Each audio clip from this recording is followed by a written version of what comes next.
Good afternoon.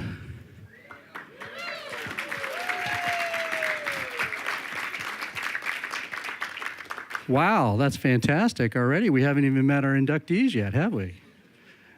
So, welcome. Thank you for being here, the fourth annual Hall of Fame inductee session. Do we have something special for you? I'm Kirk Squires. I'm Director of Staff and Cultural Development here, and I'm honored to serve as your guest moderator today. And we have just an amazing group of individuals for you. How many of you have seen some of the other sessions already? Fantastic, fantastic. Great. Well, this is one where we have them all together. Can you imagine the power, right? Yeah. I'm actually concerned about them coming out here because they're enjoying each other so much back there. So we're going to get them out here in just a minute. But my job is to make sure that you have an incredible experience. They have an incredible experience, and I'll need your help in doing that. We're going to have a Q&A session, and we're going to field a lot of questions from you guys, right? So we'll find out a little bit more about you in just a minute. But what I'd like to do is start off with some introductions, if that's okay with you. All right.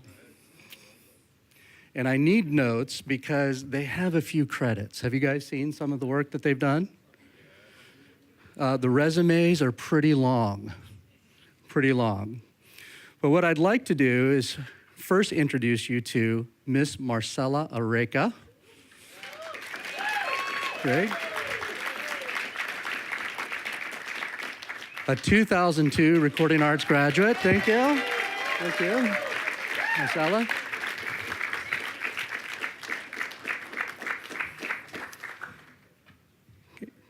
And Marcella has just an incredible history, of course, but with Marcella, she worked at a little place called The Hit Factory. Tiny little studio in South Florida, is that right? And Marcella just has tremendous energy, and you're going to see that very, very quickly here. But let me just share some of the names of the folks that she's worked with. Missy Elliott, Madonna, Snoop Dogg, Nelly Furtado, Mariah Carey, Timbaland, Christina Aguilera, Usher, Jennifer Lopez, and is currently doing a lot of work with Danger. So let's hear it for Marcella. Thank you.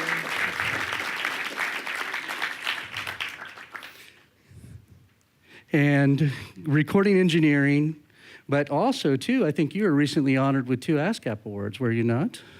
That's correct. Wonderful, wonderful. Amazing, Thank you. Amazing. Our next inductee, Dylan Dresdow. Recording Arts graduate, 1997.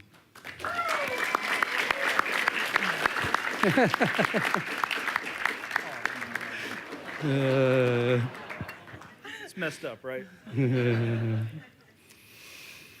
And Dylan, I understand you didn't even have time for your graduation, is that right? No, I took my last test and I packed everything I could in my Geo Metro and I drove to Los Angeles the next day. So you had a little bit of a career on your mind, didn't you? Yeah, I was ready for it, yeah. That's right. Well, that's a good reason to miss graduation, for sure. So, some about Dylan. He's worked with artists such as Michael Jackson, Mariah Carey, Rihanna, Usher, Nicki Minaj, and currently has done stuff with the Black Eyed Peas and will.i.am. And I understand you had an out-of-the-world experience with will.i.am, is that right? Yeah, we mixed a song called Reach for the Stars, which Will had wrote to try to inspire the youth to become interested in science and education. And they put it on the Mars Curiosity rover and beamed it from the surface of Mars back to Earth. I thought it was cool. I don't know if anybody else does, but it's pretty fun. So now, basic requirement of all Full Sail classes is astrophysics. That's amazing, amazing, Dylan. And I believe you might have a Grammy or 2 under your belt, is that correct? Yeah, I got a Grammy for the song I Got a Feeling from the Black Eyed Peas. Wow, congratulations. Thank you. That's fantastic. Fantastic. Chance Glasco. He is a 2001 computer animation graduate. And how many gamers in the room? Whoa, a few gamers in the room. Anybody familiar with a little franchise called Call of Duty? He is the man that is responsible for that in a large way. And Chance, as far as, Infinity Ward, right? I mean, you were instrumental in getting that launched, right? Well, there was originally, I think, 22 founders, so I wouldn't say I was, a huge part of the founding, but, one of 22, I'd say is not too bad, so. Right. How many are glad that he launched Call of Duty with his founders? Good on. Fantastic. Thank you. Yes. If they fail, it's probably my fault, sorry. So yes, just some of the titles, the entire thing, but Call of Duty 2, Call of Duty 4, Modern Warfare 2, just all over the map. So thank you for being here, Chance. We're excited to hear more from you in just a moment. So then, Joey Morelli. Joey is a digital media graduate from 1998, and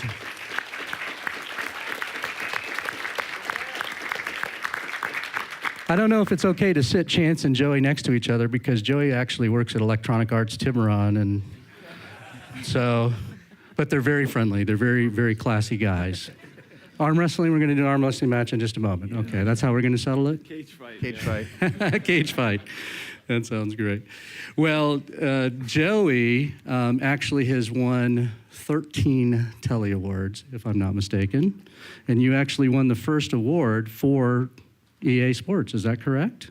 For Tiburon, yeah. Yes, for Tiburon. So he actually won the very first one they got. Isn't that amazing? Says something about him. Thank you. Thank you. And we'll learn a little bit more about Joey's story in a minute, but he actually started out in the acting world and transitioned to a behind-the-scenes career. And he is a very visual, nonlinear thinker. Do we have any of those folks in the room? Yeah, quite a few of us, right? And so some of the works that he's done, he's worked on the Tiger Woods PGA Tour, Madden NFL, NCAA football, NASCAR kart racing, just to name a few. And so, again, for the gamers in the room, Mr. Joey Morelli. Thank you. Susan Rose. Susan Rose, recording arts graduate, 1989. Hi, Susan. And Susan, like many of our inductees, is multi-talented. She's been on the stage and behind the scenes as a lighting designer. And I don't know if you guys have heard of a band called the Beatles. Ringo Starr is who she's currently working with. And in fact... Peace and love. And she flew, was it 30 hours? Just about. I just flew in from Sydney, Australia yesterday. Got in last night, went straight to the Hard Rock dinner. And now I'm here today and I'm still awake. And you fly back Sunday, is that right? Saturday. Saturday. I go back to My goodness. Australia and we finish Australia next week and then we go to Japan. Wow. Yeah. Wow. I'm breaking my own travel record these 4 days.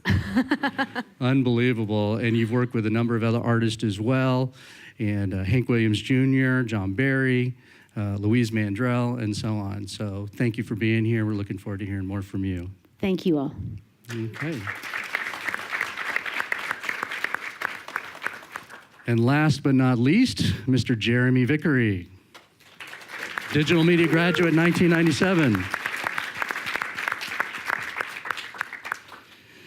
And Jeremy is a lighting technical director. And I don't know if you guys are familiar with a little company called Pixar. But started off with big idea.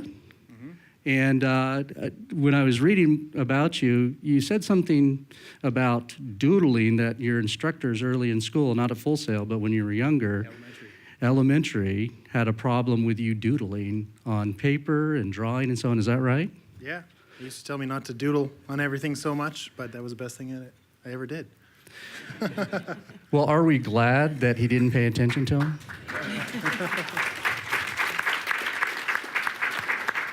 Not to say you shouldn't listen to your instructors.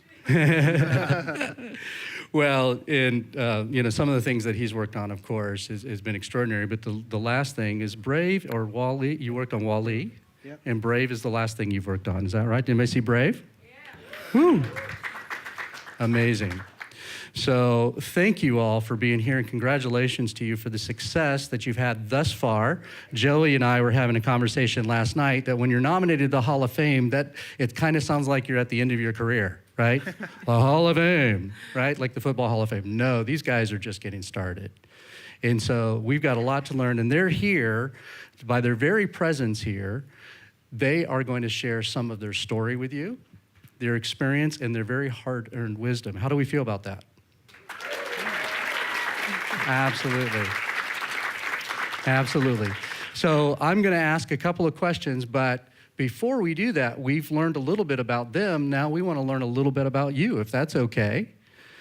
How many of you are here from an audio program? Wonderful. Film, video?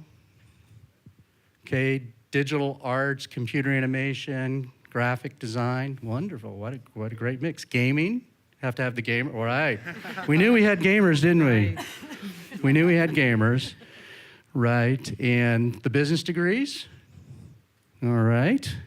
Who am I missing? Am I missing anybody? Web design and development or show pro? Okay. Lighting. Lighting, yes. Absolutely.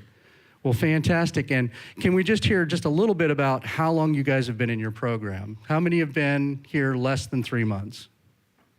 Whoa. Wow. How about 3 to 6 months? 6 months to a year. Over a year. Wow. Fantastic. What a great, great mix. What are you guys doing to students after 3 months? Yeah, right. You know what? I got to talk to Gary Jones about that, Chance. I'm so glad that you brought that up. We're doing something. So, well, who you have before you are people that accepted the invitation to follow a dream.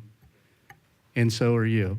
You've accepted that very invitation. So they're just further down the path, right? They're on the journey a little bit more. So we're going to take a few minutes and hear about that journey. And I know one of the things that's particularly important to the students is not just how you knew what you wanted to do, that aha moment, but things like, what happened as a student that continued to inspire you and so on. So we'll get to that in a minute, but let's start with that. If we can just go down the line here. Marcella, I'm going to join you on stage here. How did you know you wanted to do this for a career, music? A career in music. Well, early on, I've always had just a different sense of love for music. Just something that I felt differently about how I listened to it, and just my approach with listening to records. And I remember being young. My dad used to have these records and laying around, and he'd always tell me, "Don't touch my record player. Don't touch anything of mine." And I would just, I don't know. I just always wanted to put the record on there, and I'd always mess all his records up because I would never put the needle on right. It was just a mess, and it was just a different thing that I had for music. The career path of being an engineer, though, did not happen as something like, when I grow up, I want to be an engineer. That didn't happen until sometime after high school. What I did know is I wanted to be in music, and I just didn't know what I wanted, what path I could take that, because I didn't play any instruments. I was not a musician, and everywhere I went, I was being turned down because I didn't play any kind of, instrument or whatnot. So, basically, my older brother was attending university down the street, UCF, and he asked me to come drive up from Miami one day to see something. He didn't tell me what it was. Well, I ended up taking his advice, and I drove up that weekend, and it ended up being Full Sail.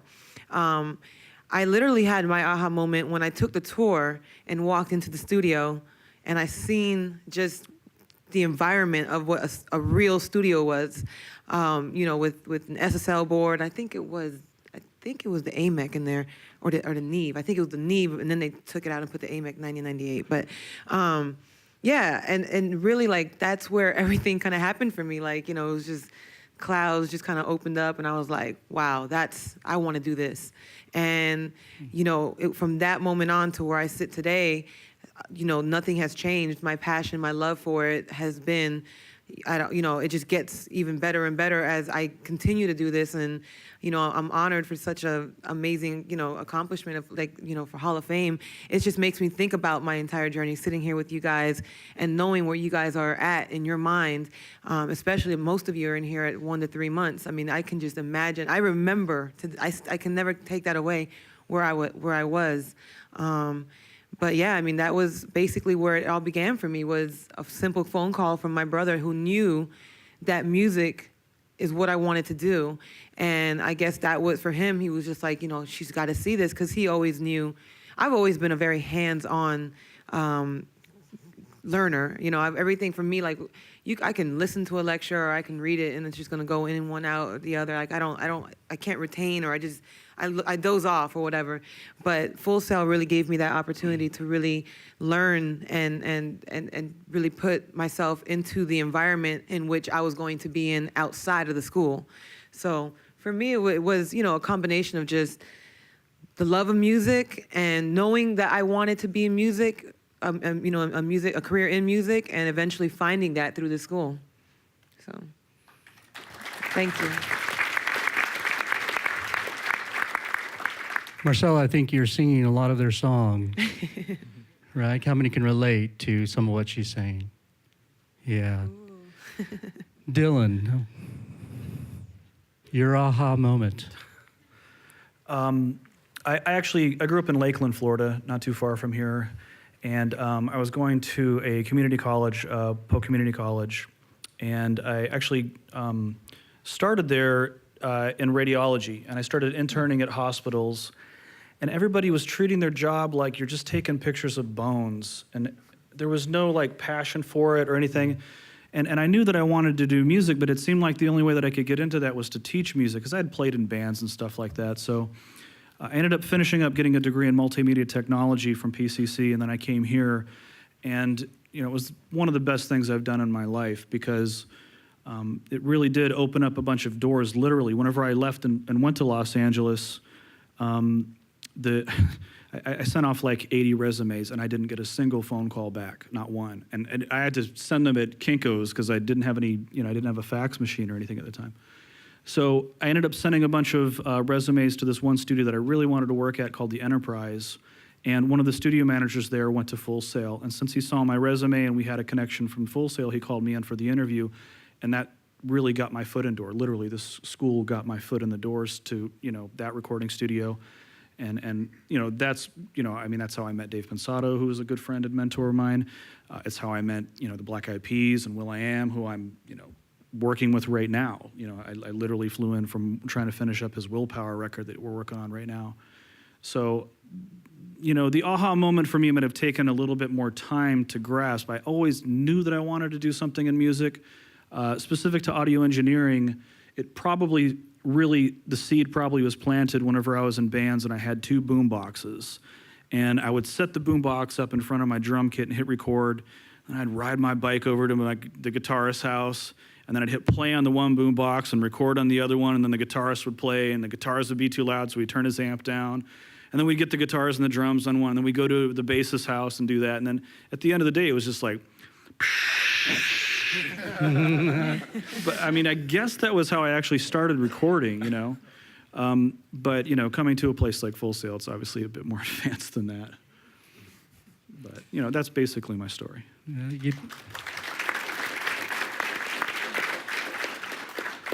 And I'm reminded, Dylan, when you were talking, that oftentimes our students will have more than one aha moment, right? It's the aha moment that I love this, right? I love doing this. This is who I am. But then there's another aha moment, because you don't always get a lot of the support that you need. And so there's the aha moment of giving yourself permission to go for it, right? So a lot of times it's a two-stage process. Chance, what about you? When I was growing up, I had a few choices. I wanted to be either a Major League Baseball player, an astronaut, or make video games. And I sucked at baseball. And like, I've never even met an astronaut. So the market didn't look too good. So I started goofing around in BASIC, which is like an old school programming language, when I was like 14 or 15, and wrote a couple of my first games, like The Dentist That Took Over Compton was my the first text adventure, which really inspired me and propelled me into the gaming industry. Not really, but...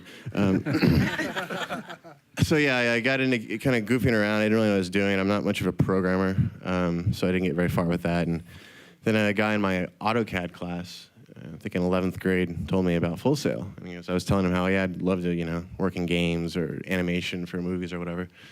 He told me about Full Sail. I checked it out. I grew up in Florida in Melbourne, Satellite Beach area, so it was very convenient.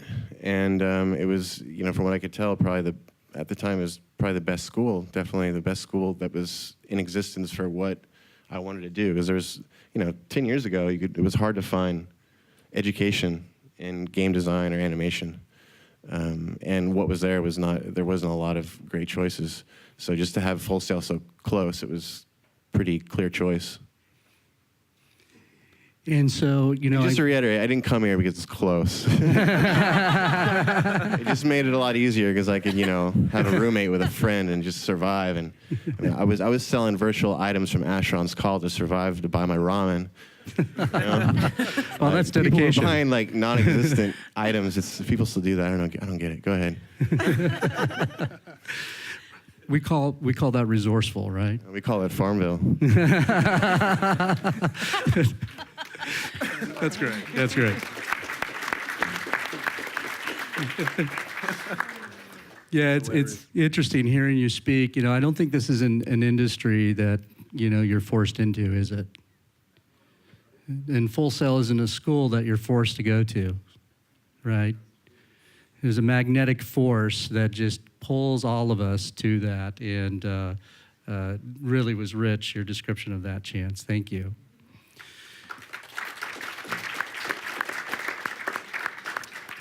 Chance, love you, man. Hey, Mr. Gary Jones. I know. I love these guys too.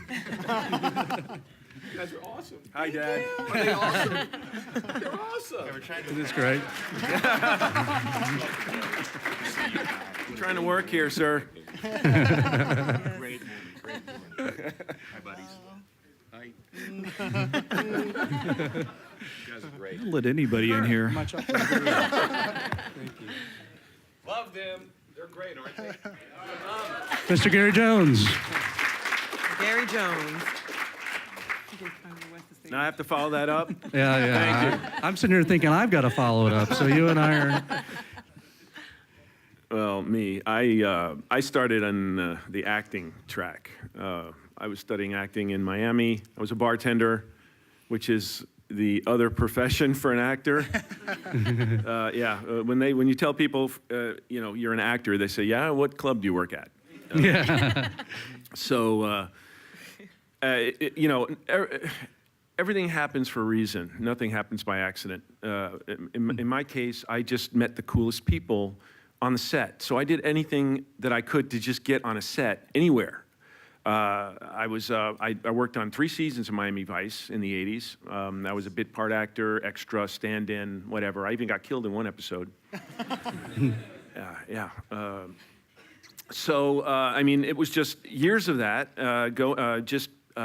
volunteering to do University of Miami student films, doing low, no-budget films, just doing anything to get on a set. And I said, well, you know what, acting thing is not feeling right. So I started my own production assisting business. So I was a production assistant, and I would, for $150, I was your slave for the entire, the whole process. I'm talking round the clock for like 2-3 weeks at a time, and I would do anything just to be on the set. And just years of that, my wife and I were on vacation in Orlando, And she found an ad in the Yellow Pages for Full Sail.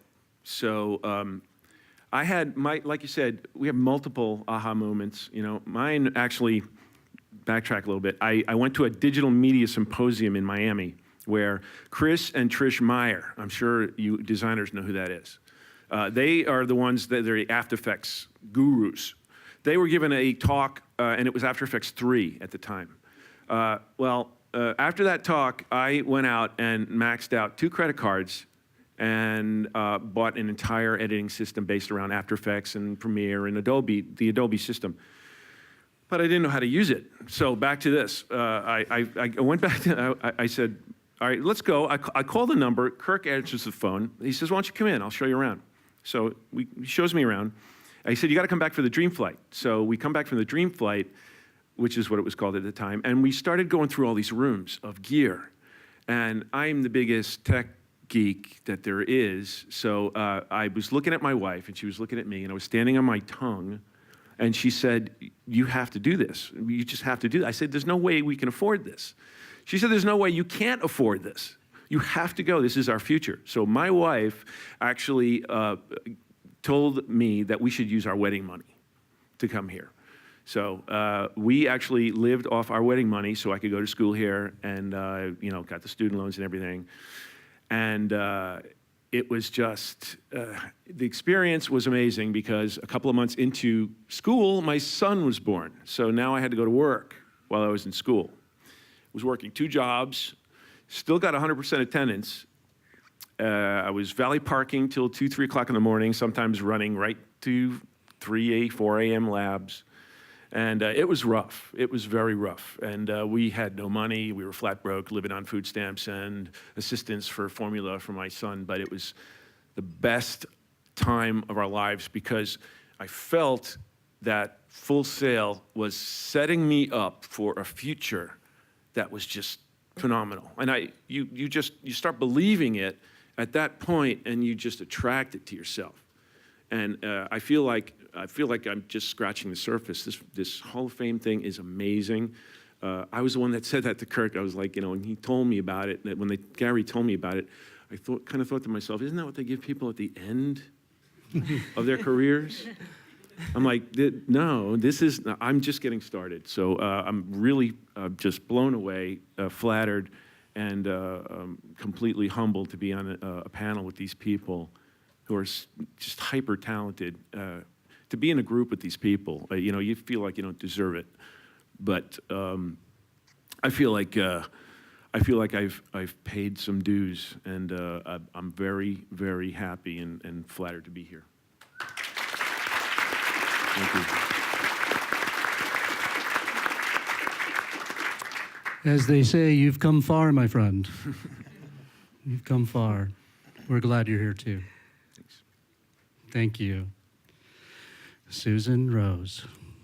Just for the record, Jeremy's doodling. And it's quite nice doodle art. So if anybody wants to, it's a great tattoo, actually. Well, interesting how I ended up being a lighting designer, actually. I call it my accidental career, but I really think that this path was what I was meant to do. I started out, I'm Hannah Montana midlife crisis for those who don't know right now. I started out at a very young age as a country music singer. So my aha moment is more of a yeehaw moment. But anyway, like Dylan was saying, when I was young, I had a little Tascam 4-track cassette recorder. I don't know if guys know what a cassette tape looks like, but it's a little thing with you put the pencil in it and you just squish it around, But anyway, I was always just very technically minded because my dad literally built rockets for the Army. So I've always been creative on one side and kind of a geek on the other side. So when I got out of high school, I was always a chick singer carrying around the PA system from my bands that was playing in all the little country hillbilly bars around here. And I thought, I want to know how this all works. So I actually went to Full Sail, believe it or not, for the recording arts program. Now ask me how to turn a console on now, I don't know. But this was back in, hold your seats for this, 1989. So I was a child prodigy. I was 6 at the time. Yeah. Yeah, we even had running water. But anyway, lighting really wasn't even what it is now. I mean, literally, when we would do our live bands and stuff, it was like a par can. That was about it, you know. So it wasn't even a remote option for me at the time. However, Pleasure Island had just opened, and I know it's closed now. But I used to go to Mannequins, and I was mesmerized by the lighting in there. They had a huge Verilight rig, and it moved up and down. And I remember I'd go in there and just stare at the lights all night long, and I got to know the techs there, and I'd sit in the cage up there and just watch the light shows all night. Still had no clue this is what I was going to do for a living. I was going to be a country star.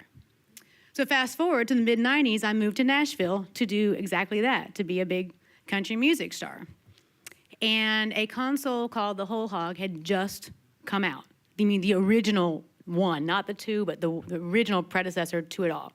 Very new technology at the time. And I was working as a spotlight operator as my day job. You know, like he was talking about being a bartender. Well, I was a spotlight operator at Opryland, which was a theme park, which is also closed now. But anyway, I was working with a group called Alabama that summer. And this console just was fascinating to me. The lighting, they had IntelliBeams and scrollers and all this stuff that back then was like, ooh, wow, this is fun. So rather than just playing and riding rides all day, I'd sit down there and play on this console and go, wow, this is fun. This is really neat. And when the concert series was over that year, they literally were like, who knows how to run this console? Because it was such new technology at the time. They're like, hey, Susan, you've been, you know, running this console. Do you want to do the show in here this fall? I'm like, okay, that sounds like fun. The next summer, I hosted the concert series, and I would set the console up for the LDs that came in with the touring acts, and the acts that didn't have LDs, I'd run. And still, I'm thinking, this is fun. It's almost like it's performing just from the other side. You know, I always say I make people see the music, you know? And but I still had no idea that was my career. And all of a sudden, I started meeting these other LDs. They're like, you're really good at programming. You have a knack for programming. You have a good eye for this. We're going to introduce you to this person and this person and this person. And all of a sudden, I started getting, like, paid to do this. And over the years, the careers just sort of kind of flip-flopped. And I ended up going out and just, you know, becoming a programmer for a lot of major events and LDs and tours, and then started realizing I can design also. So now I'm hired as a designer and a programmer. And now the lighting career funds my music. And I can do the music for the passion now. I've actually produced 2 of my own CDs, and all self-funded by lighting. So, and yes, I am my own LD. Nice. So that's it. Yes, and I landed on Susan's website and heard one of her songs, and you are an extraordinary songwriter and musician Thank as you. well. Thank so, you. Multi-talented. Thank you so much, Susan. Jeremy.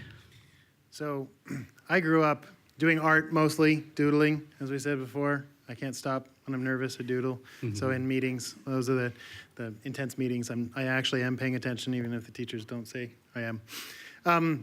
But then I also did a little bit of acting, and I had the Tascam as well, and did music and the tube, you know, that kind of thing. So when I was in high school, I was just tormented, like, what do I want to do? Because any one of these paths wasn't everything, you know, that I was like, oh, but I'd have to give up the other things to do that, and what am I going to do? And so when I saw animation, it was like, it's perfect. It has acting, it has storytelling, it has art, it has music, it has technology, all in one. And, you know, that really hit, I think, 2 years after high school, because I just didn't know exactly what I wanted to do. So I took off for 2 years and traveled around the world and with a friend, and that was awesome to kind of step away. And then when I came back, like, this is it.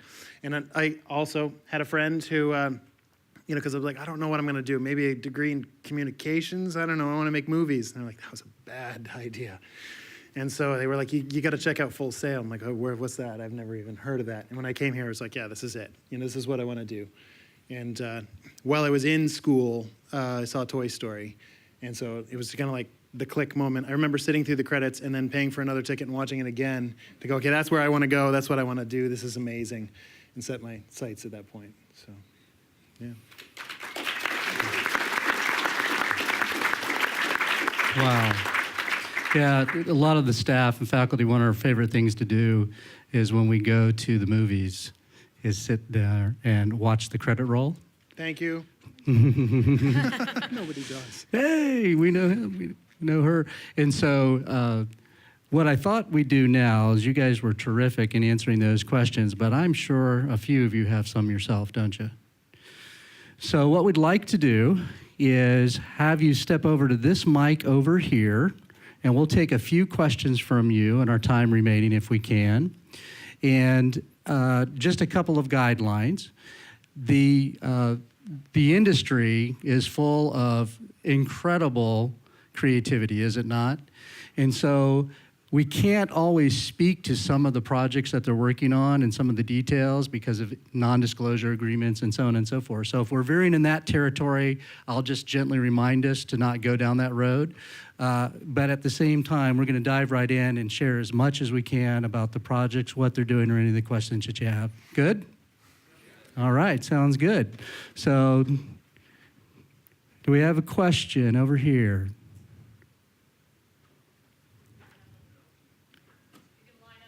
Line up over by Ann. Okay, good. It's hard to see with the lights. Yes, okay. Right over there. Thank you. Watch your We're step. talking about lighting. Wait a minute. Who's running spot? You know, Susan, we needed you to do this, didn't we? Great. And if you would just mention your name and your question. Serena Anna. I admire all you guys, okay? Susan, I have a question for you. Okay. I admire you so much because you use one avenue to fulfill one of your dreams, and that's singing. Did you prepare to, sing for us? At least give us a little sample. Yay! Give me my parachute to pull. Wow. Just give us a little sample. Wow, talk about being put on the spot. What's your name again? Serena Anna. Question. Well. Oh boy. I go out walking after midnight, out in the moonlight, just hoping you may be somewhere walking after midnight, searching for me. Yay! Wow. Yeah! Little Patsy Cline, thank you. And Jeremy, now it's your turn. No, just kidding. Thanks, Kurt. Alrighty, guys. I just want to say again, thanks for coming out. We're really glad that you're here. My name is Gerald Douglas, and I am an aspiring producer, songwriter. And my question is basically, what's the best way for me to start licensing my music for use in like video games and television and films and things?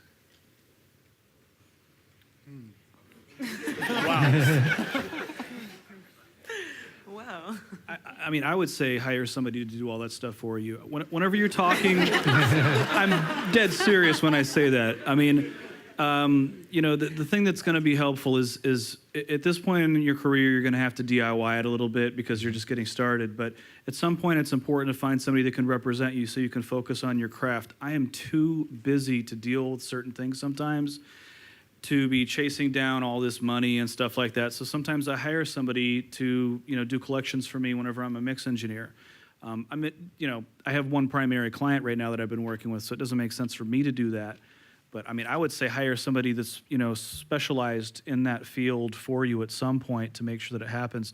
In terms of networking and making that happen with the video games, these guys would probably know better than I do. That's all on the business side, so I really have no Yeah, idea. I mean, basically, let me just, Dylan's right. There's people that really kind of take those, take that, and that's what they do. But, getting with like a publisher, that's going to be your best bet because they have every single avenue to make sure where to get your music, whether it's in a movie, video game, et cetera, et cetera. And that's just what they do because we're more on the technical side of things. Right. And I mean, I do the business side as well. But for me, it would probably be like, to be honest, if you just get a lawyer or an attorney, they can actually just get it out to the right people. Yeah, that and it's, a lot of people, whenever they hire an attorney, they think that's just legal stuff. Yeah, but there's a lot of networking that comes along with that. My lawyers introduced me Seriously. to all sorts of producers that I wouldn't have worked with Absolutely. otherwise. So, just keep those things in mind, that there's a lot of stuff out there, in terms of trying to get your name out there and stuff, take advantage of the internet as much as you can. Right. There's a lot of great tools out there now. I never would have heard of OK Go if I hadn't seen that cool video they did with the awesome. treadmills. That was Right. So be creative and find ways to get your stuff out there in terms of starting the spark. But you need to get representation at some point, especially if you're going to do this serious. You know, everybody in this room should get a lawyer before they get a dentist. I'm dead dentist serious first. about that, because true. you're not going to be able to pay your dentist if you're broke, you know, and somebody sues you over, you know, you write a song called Love My Baby, and there's a song out there called Baby I Love You, and somebody's saying that you ripped them off and all that stuff. It's really important to have the proper representation when the timing is right. Alrighty, thank you. I want to add one little thing to that too, from my perspective, since I'm a different side of the industry, is spend more time working on your creative than you do worrying about things like that. You know, make yourself totally freaking awesome. You know, and just, I mean, you make your work stand out for itself, and then doors just open, too. And I agree, too, about having some representation. As he said, I'm a songwriter as well. And I do have a company out in L.A. that I wasn't sure about at first, to be honest with you. However, they recently did place This Is Who I Am in a movie that I can't disclose the name right now.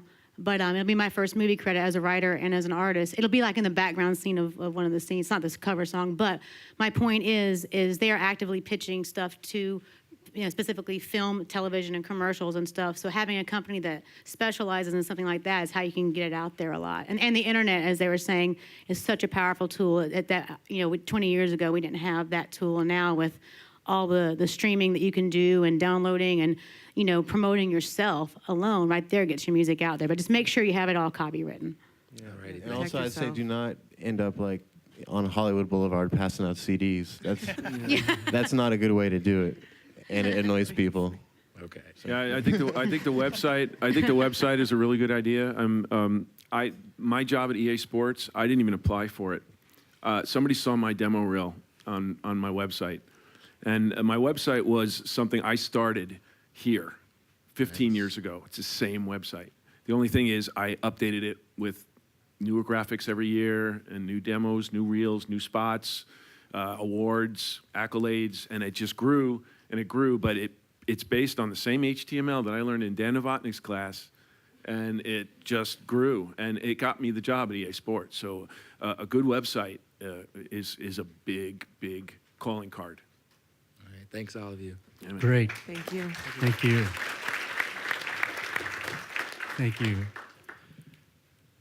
What's going on? My name is Peter, aka Pachi.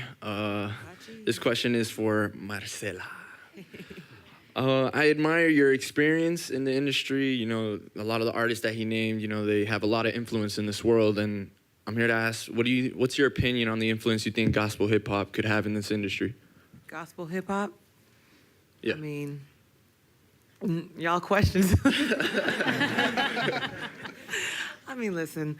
I mean, for me, and I'm gonna try to make this not as religious at all, but I mean, God is first, definitely in my life, and I'm, you know, whatever your beliefs are, you know, the urban culture is such an influential market, and I mean, if you just mix, you know, the genre of gospel in that, I mean, I think it's just about spreading just, you know, the good word. I mean, I think. You know, it'll have its influences. Will it take over? I'm not so sure. And that's only because of people's beliefs. You know, I think everybody, like, you know, the religion side of things, it can get a little iffy. But that's just, you know, that's my take on it. All right, for sure. Yeah. Nice ring. Oh, thank you. Thank you. All right. Thanks. Hey guys, my name is Stefan. Wow, I feel like such a cosplay nerd at Comic-Con. Well, Mr. Vickery, I like your shirt. Oh, thank I you. just wanted to say that. And my question is directed towards all the inductees. Are you guys open for pictures at the end of the panel? Yes. Pictures of what? What kind of Most pictures? Anything goes. I'm down for whatever. All right. All right. Thanks. You're welcome. And just one note on that, some of our guests also have other sessions that they're doing right after this. So if we don't have time for everybody, we'll see if we can't do something a little later.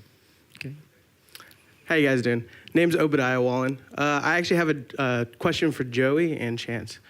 What was the big one mistake or the big cool thing you did that actually inspired you from that first game you created? Excuse me? It's like, sorry. Like that one big mistake, or big that, mis- like if you had a mistake or a big, all crazy moment that you had when you created that character or created that animation you did. Like a happy accident? Yeah, kind of. There you go. That was a good one to I say. get those all the time. True. Go ahead, carry on. I can, yeah. Well, I mean, design work. I mean, what I do, chances more. You're more into the programming end of it, right? I'm an animator. Animator. Okay. So I mean, I'm a designer. I do compositing and I do like videos that go okay. in the games. I'm not a game producer, but I mean, happy accidents. I mean, that's part of the business. You mix a couple of things. You keyframe a couple of things. Something looks really good. You didn't mean to do that, but it's a keeper. I mean, it just happens. It happens every day. Okay, thank you. Yeah, sure.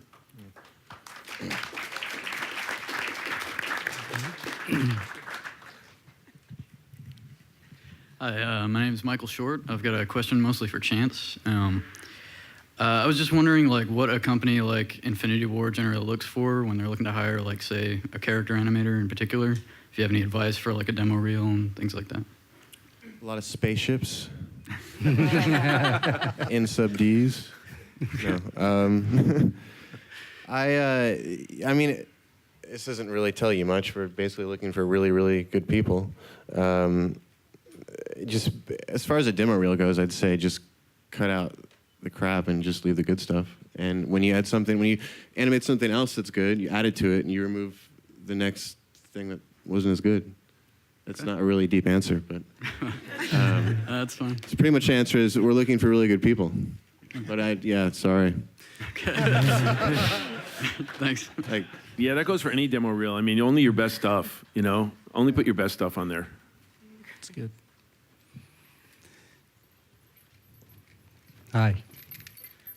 Almost fell. Hi, my name is Megan, and my question is for Susan. When I was hearing your story, I clicked so well with it because I did Spotlight in my high school. I worked as a Spotlight operator, and I am a singer, songwriter.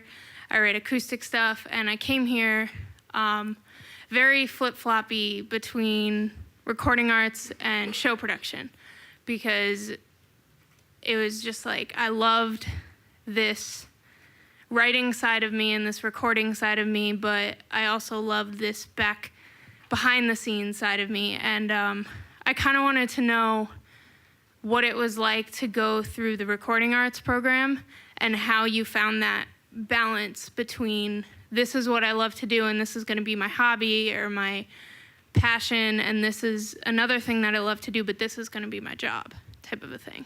Well, with the recording arts program, I mean, it was an amazing program because it really gave me the technical foundation of how things work. And that is so important no matter what you're doing, even as a lighting designer, to understand signal flow and troubleshooting. And I mean, that was invaluable knowledge that I gained back then, especially learning just, how to hook up a PA system or record things. I learned how to program, do my MIDI, I had keyboards that I MIDI together. I learned all that here. We had a Synclavier back then, which is pretty much GarageBand on my iPad now, but it was a mainframe computer. But that was, so helpful for me as far as being a singer and understanding, even now to this day when I go in the studio to record, it helps me understand both sides just because I understand what the engineer's asking me or why they're asking me to do something, or if I really suck and they tell me to do it again, I don't get mad at them, And, auto-tune can fix that too.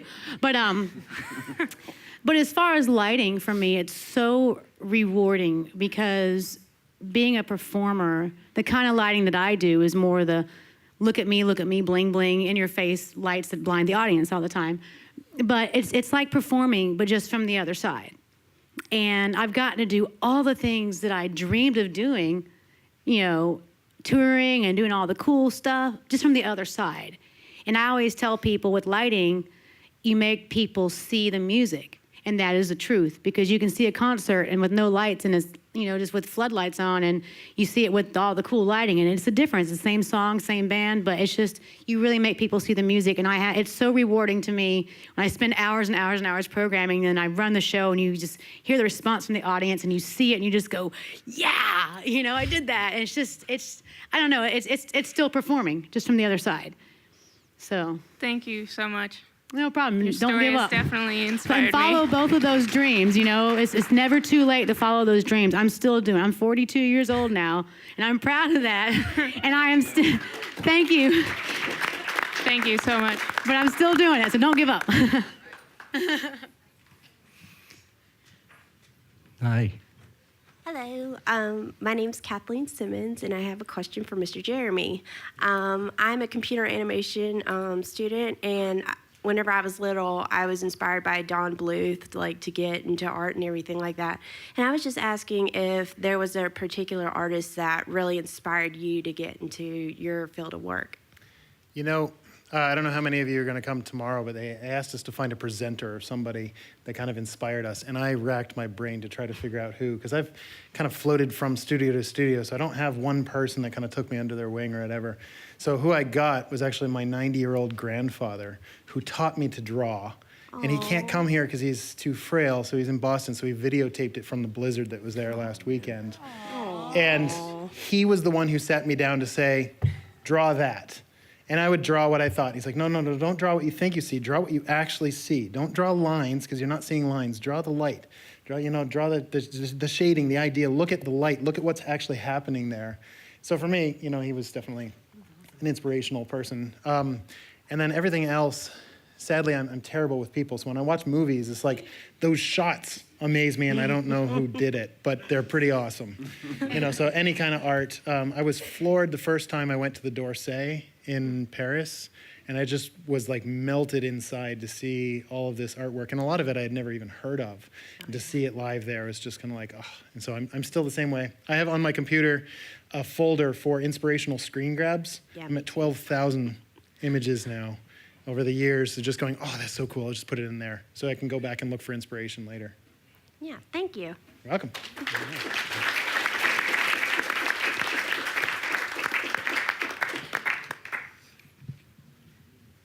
Hi, my name is Amber. I'm actually the Shading and Lighting Art Director for the Finance Department of Computer Animation.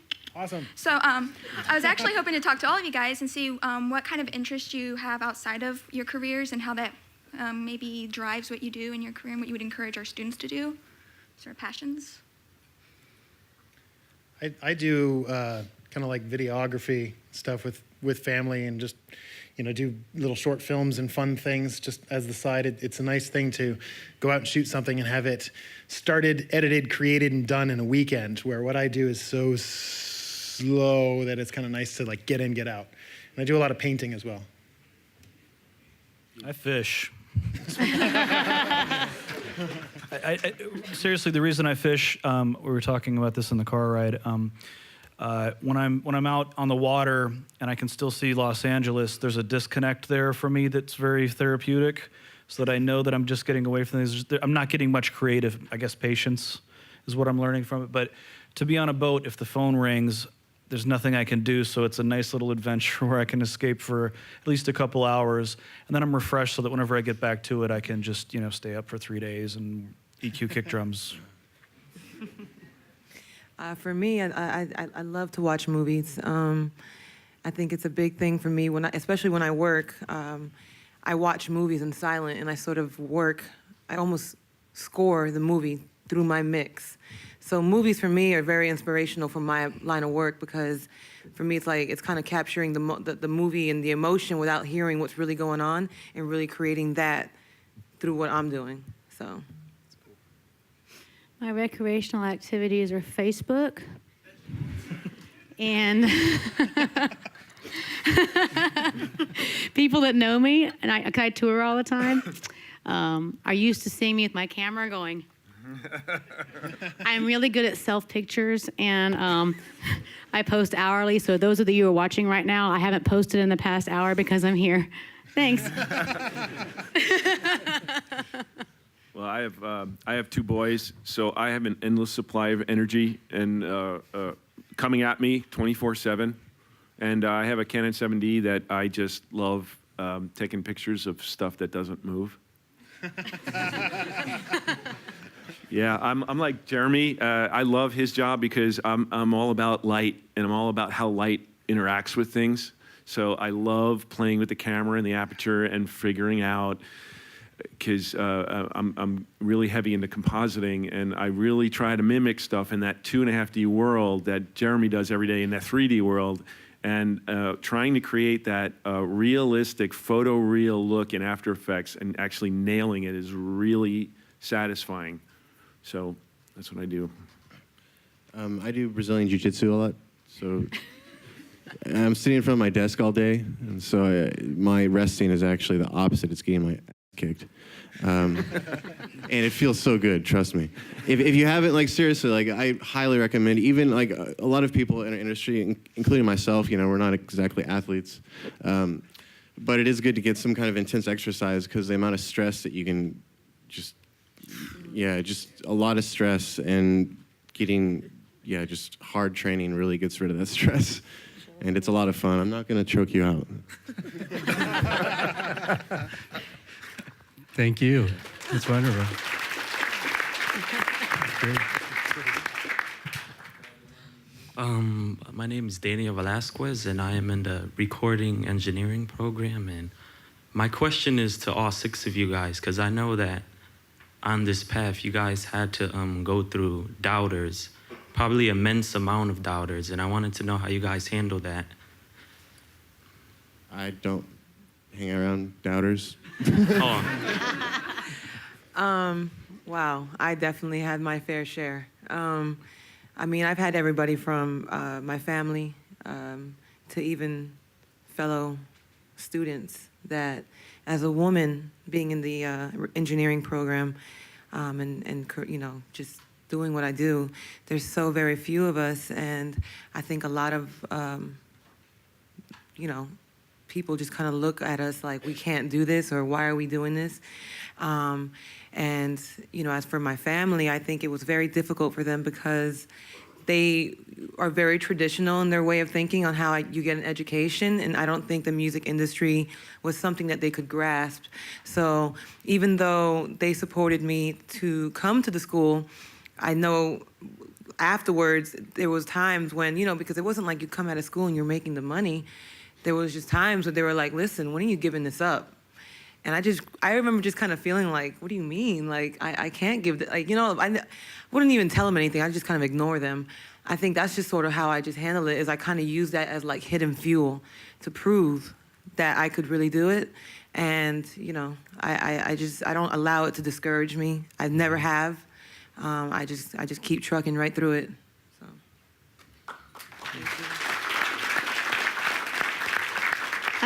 I agree with what she just said. You, in this business, you are going to get told no a lot or turned down a lot. Just like going to auditions, you don't get every audition, you don't get every job you apply for. It doesn't mean you're not bad. The key is to never stop believing in yourself and always put your best foot forward. And just because someone, you know, this person doesn't hire you doesn't mean you're not good at what you do. Because if you keep believing in yourself and you keep moving forward, you will find that person that's going to appreciate that and see that in you. But you cannot get discouraged because someone tells you you can't do this. Because I'm like her. If someone tells me I can't do it, I'm going to try 3 times as hard to do it, just to say, you know what? Yes, I can. Watch me. I'm a redhead. Right. I still have my first reject letter from Pixar, and I keep it. Because it's like that reminds me to go, you know, there's almost like this essence of professionalism where you enjoy what you do that exudes into your success.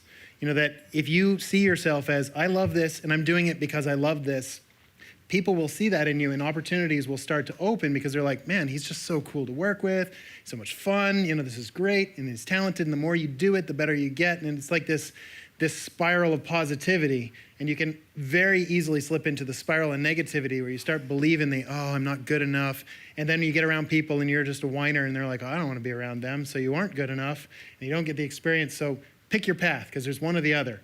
So if you just say, I don't care what you have to say, I love doing this, and I'm going to do it with joy and happiness, you will be successful. Yeah, it's funny that Jeremy mentions getting a rejection letter. I had a point in my career where I had a bunch of platinum records, and I was all stoked on my success at that point. And I really wanted management at the time because I was so busy, but I thought that they could take my career to the next level. And there was this big management company that did, represent producers and engineers. And so I sent them my resume thinking I'm hot. And they're gonna sign. Oh, sorry, I'm hot stuff. I'm hot stuff. And they're gonna. This is just a formality kind of thing. And they sent me after calling them a couple times. They sent me a rejection letter, and I immediately crumpled it up, all ticked off. And then I thought about it, and I unfolded it. It's still crumpled, but I framed it, and now it's sitting between this one plaque that I have that's like 10 million records, and another one that's like 12 million records. And so use it as inspiration. I mean, it worked for everybody up here seems to have a story about how, if you're in check, if you're incompetent, if you are iffy about stuff, pay attention to the people who are doubting you, because it can probably, point to certain areas in your career that you can focus on to improve. But if you know that you can do something and people are telling you not to do it, just ignore them. It's just nonsense. Yeah, I'm the same way.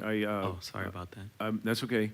I'm the same way. I saved every rejection letter that I ever got. I saved it, and I have them all. At SIGGRAPH in '98, when the school they picked a bunch of students to represent the school at SIGGRAPH, I was one of the students, so I went to the EA booth, and I practically embarrassed myself asking for a job, and got the HR director's card. I got through to the HR director, and I got her card. She said, "We'll call you if we see something." I knew she wasn't going to call me, so I kept her card. I have it with me. I kept it all this time because she told me no. I thank every person in my life who told me you can't do something, because I can and I will, and it's just the way I live my life. Nobody can tell me that I can't do nothing.